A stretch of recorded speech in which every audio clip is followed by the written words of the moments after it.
যতদিন পর্যন্ত সরকার জেহাদের ডাক না দিছে, যতদিন পর্যন্ত সরকার তোমাদেরকে জেহাদে অংশগ্রহণ করার আহ্বান না জানাচ্ছে, ততদিন পর্যন্ত তোমার মনে চায় সুদ খাও, তোমার মনে চায় ঘুষ খাও, তোমার মনে চায় মদ খাও, তোমার মনে চায় গাঞ্জা খাইতে, তোমার মনে চায় চুরি করতে, তোমার মনে চায় ডাকাতি করতে, তোমার মনে চায় গান শুনতে, তোমার মনে চায় বাজনা শুনতে, তোমার মনে চায় বেপরদা মহিলা দেখতে। চাইনি না চায় না?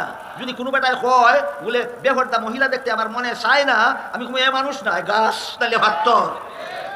যে বেটায় হয় বেপরদা মহিলা দেখতে আমার মনে চায় না, যে মানুষ না ভাত, এটা ভাত, এটা মানুষ নাই। মানুষ হইয়া দেখলে বেপরদা মহিলা দেখতে মনে চাইব। এই সময় তোমার জানকে আল্লাহর বিধান মতে ব্যবহার করা। মনে চায় এক নজর দেখি, আর মানে এই সময় তুমি তোমার মনকে প্রশ্ন করো, এই তোর জানটা না আল্লাহর কাছে বিক্রি করছস, এদিকে চাইবে কার অনুমতিতে? কার বিরুদ্ধে জাহাদ হইল?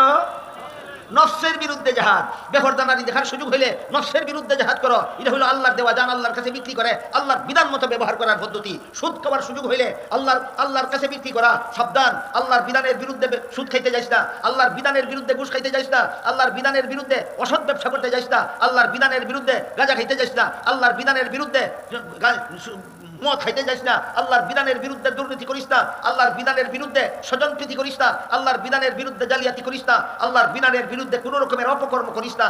এক কথায় যত রকমের গুনার কাজ আছে, প্রত্যেকটা গুনার কাজের সুযোগের সময় এই কথা স্মরণ করা। আমার আল্লাহ নিষেধ করে দিয়েছেন, আল্লাহ আমার মধ্যে আমার জানটা রেখে দিয়েছেন হারাম কাজে ব্যবহার করার জন্য নয়, সেই কথা স্মরণ করে আমার মনে চাই গুনাহ করতে, কিন্তু আমি যদি মনের বিরুদ্ধে যুদ্ধ করে মনকে গুনাহ থেকে ফিরাতে পারি, তাহলে আল্লাহর সাথে আমার জান্নাত বেচা কিনার চুক্তি বহাল রইল।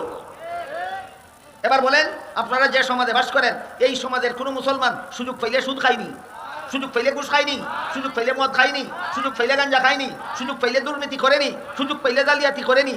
এখন যার মাল কিনছো তার বিধান মতো ব্যবহার না করে উল্টা ব্যবহার করছো, যে তোমার মাল না আরেকজনের মাল আরেকজনের কাছে বিক্রি করা, তার পারমিশন ছাড়া ব্যবহার করছো, সে কি তোমার সাথে বেচা কিনার চুক্তি বহাল রাখবে না ক্যান্সেল করে দেবে?